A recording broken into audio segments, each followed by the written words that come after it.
역설적 기쁨. 하박국 3장 17절. 비록 무화과나무가 꽃을 피우지 못하고 포도나무에 열매가 없으며 올리브나무에 수구에 열매가 없고 밭이 먹을 것을 내지 아니하며 우리에서 양떼가 끊어지고 외양간에 솥대가 없을지라도. 이 농경문화에서는 바로 식물이 열매를 맺어야 됩니다. 무화과나무가 꽃을 피워야 되고 포도나무가 열매를 맺어야 되고 또 올리브나무에 수구에 열매가 달려야 되고 그 밭에 먹을 것이 열매로 나타나야 됩니다. 그리고 우리에는 양떼가 있어야 되고 외양간에는 솥대가 있어야 기쁨이 올 수가 있어요. 그렇죠? 그런데 하박국 3장 17절에서는 이 농경 문화에서 모든 것이 다 열매가 없고 짐승들도 없고 우리의 양떼도 없고 소떼도 없고 텅텅 비어 있고 창고가 텅텅 비어 있고 밭에는 열매가 텅텅 비어 있고 창고에는 열매가 수확이 텅텅 비어 있고 통장에는 돈이 텅텅 비어 있고 아무것도 없는 거예요. 그러면 세상적으로 볼 때는 뭡니까? 이런 어려움이 오면은 근심이 올 수밖에 없어요. 염려가 올 수밖에 없어요. 슬픔이 올 수밖에 없습니다. 그런데 바로 역설적인 기쁨이 나타납니다. 하박국 선지자는 하박국 3장 18절에서 나는 여전히 주님을 기뻐하리라. 여전히 주님을 기뻐하리라. 주님이 누구냐 하면은 구원의 하나님. 구원의 하나님. 여전히 나는 누굴 기뻐한다? 나는 주님을 기뻐한다. 여전히 주님을 기뻐한다. 그 구원의 하나님. 주님이 누굽니까? 구원의 하나님이시라. 구원의 하나님이시라. 주님이 누구십니까? 예수님이에요. 예수님. 예수 그리스도. 주님이 누구십니까? 메시아다. 메시아시다. 주님이 누구십니까? 바로 보혜를 쏟아주신 주님이십니다. 그 주님을 뭐 한다는 겁니까? 기뻐한다는. 자, 그러니까 주님의 보혜 속에 깊이 들어간 사람, 보혜를 체험한 사람, 주님을 주님으로 체험한 사람, 주님을 주님으로 체험한 사람. 그러면 주님은 누굽니까? 주님은 바로 경제의 주인이죠. 경제의 주인. 모든 경제의 주인이지. 주인. 모든 경제의 주인이 주님이시죠. 그럼 모든 경제의 주인이신 주님께서 17절에 가난을 허락했어요. 가난. 흉년을 허락했어요. 무화과나무에 꽃이 피지 못하는, 포도나무의 열매, 올리브나무의 열매, 수구한 것에 대한 열매가 없어. 또 밭이 먹을 것을 열매를 내지 않아. 우리의 양떼도 없어요. 외양간에 솥대가 없어요. 경제적으로 뭡니까? 극심한 가난. 그냥 가난이 아닙니다. 극심한 가난. 극심한 가난. 이 극심한 가난을 허락하신 분이 누굽니까? 주님이시라. 왜? 경제의 주인이잖아. 경제의 주인이 가난을 허락했기 때문에 나에게 뭐가 온 겁니까? 가난이 온 겁니다. 그렇죠? 자, 그렇기 때문에 나는 가난에 슬퍼하지 않고 주님의 뜻에 기뻐한다. 가난을 허락하신 주님이 무슨 뜻이 있겠지?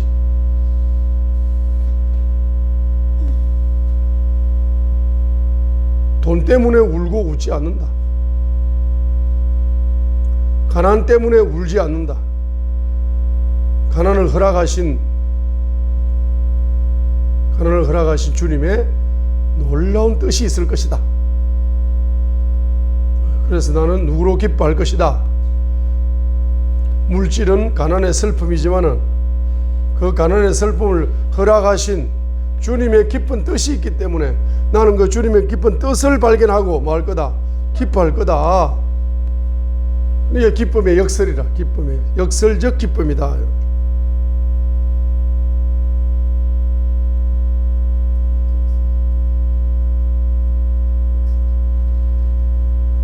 역설적 기쁨.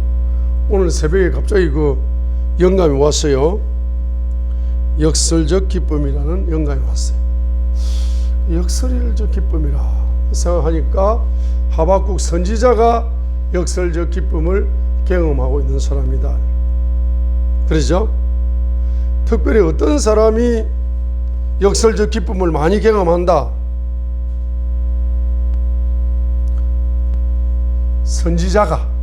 선지자가 역설적 기쁨을 많이 경험한다.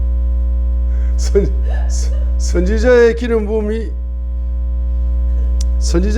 부음을 많이 받은 사람들은 세상 사람들이 도무지 이해할 수 없는데 기뻐하고 살아.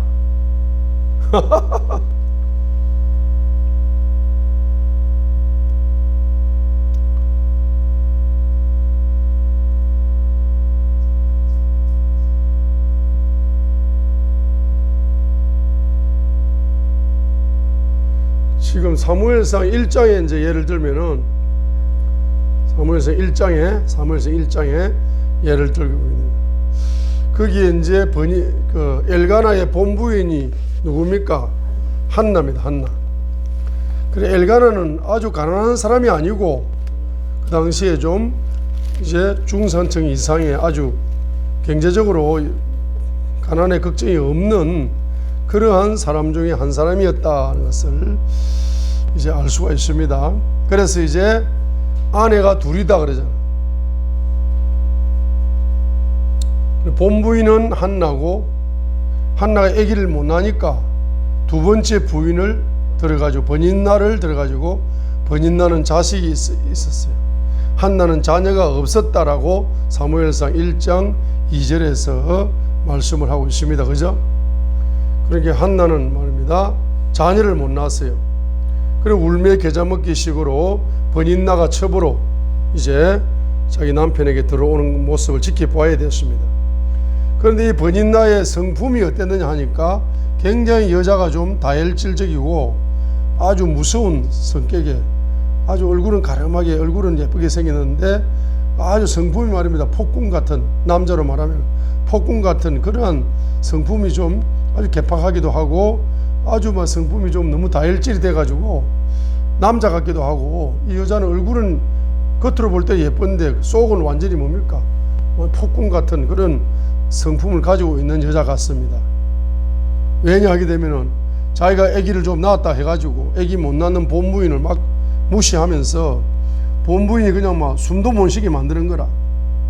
그러죠. 그래가지고 뭡니까? 바로 그녀를 괴롭히기 시작한다. 그녀를 괴롭혔다.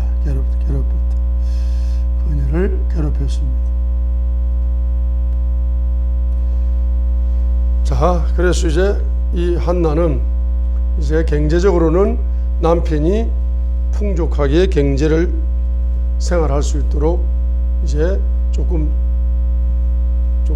말이면 아기를 못 낳아가지고 조금 소심해 있으면은 명품 가방 하나 사라 그러면서 돈도 주고 좀 뭐 해외 여행도 갔다 오라 하면서 여행도 보내주고 경제적으로 아주 풍족합니다.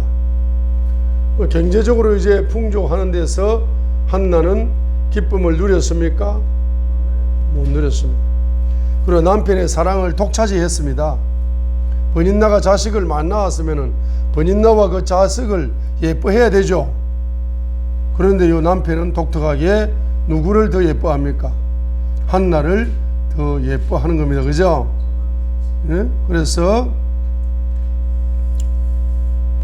5절에 보게 되면 한나에게는 상당한 몫을 주었으니 이는 그가 한나를 뭐했기 때문이다? 사랑하였기 때문이다. 그러니까 8절에 보게 되면은 내가 당신에게 10 아들보다 낫지 아니하냐. 응? 내가 있는데 남편이 넘넘한 남편이 있는데 뭘 그렇게 그럼 애기 하나 없는 것 때문에 슬퍼하고 고통스러워하냐. 이렇게 남편의 사랑을 듬뿍 받았습니다. 그럼 남편을 통해서 사랑도 듬뿍 받죠. 남편을 통해서 돈 걱정 없지. 예? 왜 부족한 것이 없는 사람입니다. 근데 여러분, 이게 부족함이 없다 해서 거기에 만족하고 기뻐하고 이렇게 살아가는 사람은 세상 사람이에요. 세상 사람. 우리는 눈에 보이는 그러한 남편이 주는 선물, 물질, 남편이 주는 사랑, 이런 모든 것, 그런 것에서 만족하고 좋아가지고 가만히 머물고 있으면은 영적으로 성장이 없습니다. 한나는 뭡니까? 그걸 뛰어넘는 영성을 추구한 겁니다. 기도의 영성을 추구한 겁니다. 기도 속에서 뭘 발견한다? 진정한 기쁨을 발견하는 사람이다. 그래서 이제 하나님께서는 한나에게 자녀를 허락하지 않은 겁니다.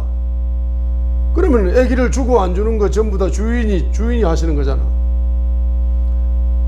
아기를 안 주는 것도 뭡니까? 한나에게 일정 기간, 시간 동안 자녀를 주지 않는 거, 잉태하지 못하게 만든 거, 다 하나님의 뭐가 있다? 뜻이 있다, 이 말입니다. 그래서 하나님의 뜻을, 자녀를 주지 허락하지 않는 하나님의 뜻을 자기는 존중하여 주님만으로 기뻐하는 그와 같은 사람이 한나다. 그래서 사무엘상 1장 6절에 보세요. 5절 하반절 보세요. 남편이 한나를 사랑하였기 때문이라. 자, 그러나 뭡니까? 주께서 그녀의 태를 닫으셨더라 했어요. 남편의 사랑을 듬뿍 받고 있음에도 불구하고 자기는 아기를 잉태하지 못하는 것은 주님이 하셨다. 6절, 주께서 또 그녀의 태를 닫으셨기 때문에 그녀의 대적이 됐다. 누가? 번인나가 그녀를 심히 자극해가지고 애타게 하고 괴롭히는 거야. 괴로움을 주는 거야. 그래서 아기를 잉태하지 못하는 거, 하나님이 아기를 허락하지 않으셨기 때문에, 하나님이 허락하지 않는데 내가 슬퍼하면 나만 손해야. 우울증 걸려. 하나님이 허락 안 했는데, 경제도 하나님이 허락 안 했는데 내가 목매가지고 막 이러면은 나만 영적으로 손해야. 주인이 허락을 안 했단 말이야. 그러면 뭡니까? 주님이 태를 닫으셨어. 그러면 어떻게 됩니까? 태가 열릴 때까지 나는 뭐 하겠다? 나는 남편의 사랑에 만족하지 않고 또 번인나의 대적에도 슬퍼하지 않고 나는 남편의 사랑에도 만족하여 안주하지 않고 그 다음에 번인나의 그 대적에도 대적 번인나를 통해서도 슬퍼하지 않고 나는 오직 무엇으로만 기뻐하겠다? 주님만으로만 기뻐하겠다. 나는 주님을 더 아는 것으로 기뻐하겠다. 나는 첫 번째는 주님을 알아야 되겠다. 주님이 왜 나에게 아기를 잉태하지 않았는지, 허락하지 않았는지 그 깊은 뜻이 있을 것이다. 깊은 뜻이 있을 것이다. 그래서 깊은 뜻을 좀 알아야 되겠다. 주님의 깊은 뜻을 알아야 되겠다. 두 번째로 뭡니까? 그 주님의 깊은 뜻이 뭡니까? 자녀를 잉태하지 않는 자식을 달라고 자녀를 위하여 오래 간절하게 기도할수록 하나님은 민족적인 선지자, 세계적인 선지자 사무엘을 크게 쓰임받는 주의 종을 낳을 수 있는 축복이 열린 겁니다. 주님의 뜻이 있는 거야. 응? 왜 내 자녀를 허락하지 않았는가? 긴 시간 동안 자녀가 없어가지고 멸시를 당하고 첩한테 멸시를 당하고 무시를 당하고 천대당하고 긴 시간 동안 이렇게 고통 속에서 이렇게 말입니다. 살아갈 수밖에 없는 그 하나님이 자녀를 허락하지 않는 깊은 뜻이 뭡니까? 그거는 뭐다? 그 뜻을 알고 보니까 자녀를 위해서 자녀를 달라고 계속 줄기차게 자녀를 위하여 기도함으로 말미암아서 깊이 기도함으로 말미암아서 나중에는 뭡니까? 어떤 자녀보다도 더 놀라운 사무엘을 잉태하는 세계적인 축복을 잉태하는 이와 같은 축복 속으로 들어가는 것이 하나님의 뜻이었다. 그 사무엘을 통해서 민족을 구원하고 민족을 갈 방향을 제시해 줄 수 있는 영적인 지도자로 하나님께서는 축복의 열매로 주시기 위하여 오랜 시간 동안 자녀를 허락하지 아니한 깊은 뜻이 있었다 이 말입니다. 경제적으로도 마찬가지입니다. 오랜 시간 동안 아니 경제를 조경해를 주겠다고 말씀하시면서 조경해는커녕 오랜 시간 동안 가난 속에서 헤매게 만드신다. 경제를 허락하지 않으신다. 너를 앞으로 세계적인 경제 총리로 만들겠다라고 요셉이 청소년 때 하나님의 음성과 꿈을 받았어요. 그 꿈을 받고 나서부터 내리막길을 간다. 계속 고통 속에 들어가는 하나님이 그 예언의 성취를 열매를 허락하지 않고 계속 훈련을 시키고 연단을 시켜서 그릇을 만들어가는 그 하나님의 그 뜻이 있는 겁니다. 그래서 사무엘 한나는 뭡니까? 사무엘상 2장 1절부터 10절까지 보시게 되면은 주님은 이런 분이다, 주님은 이런 분이다, 주님은 이런 분이다. 사무엘상 2장 1절로 10절에 주님은 이런 분이다, 주님은 이런 분이다, 주님은 이런 분이다. 그 주님의 존재 계시가 어떤 선지자보다도 더 많이 열린 사람이 한나다 이 말이에요. 한나는 평신도였음에도 불구하고 목사님들보다 주님을 더 깊이 아는, 다양하게 아는 그 어떤 평신도 선지자야.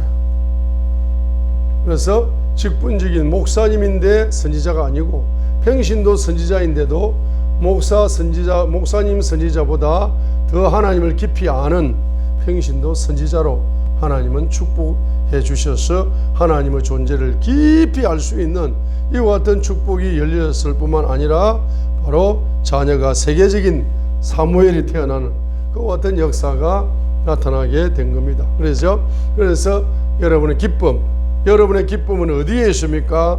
여러분의 기쁨은 주님께 있어야 됩니다. 주님만이 여러분의 기쁨이 되어야 됩니다.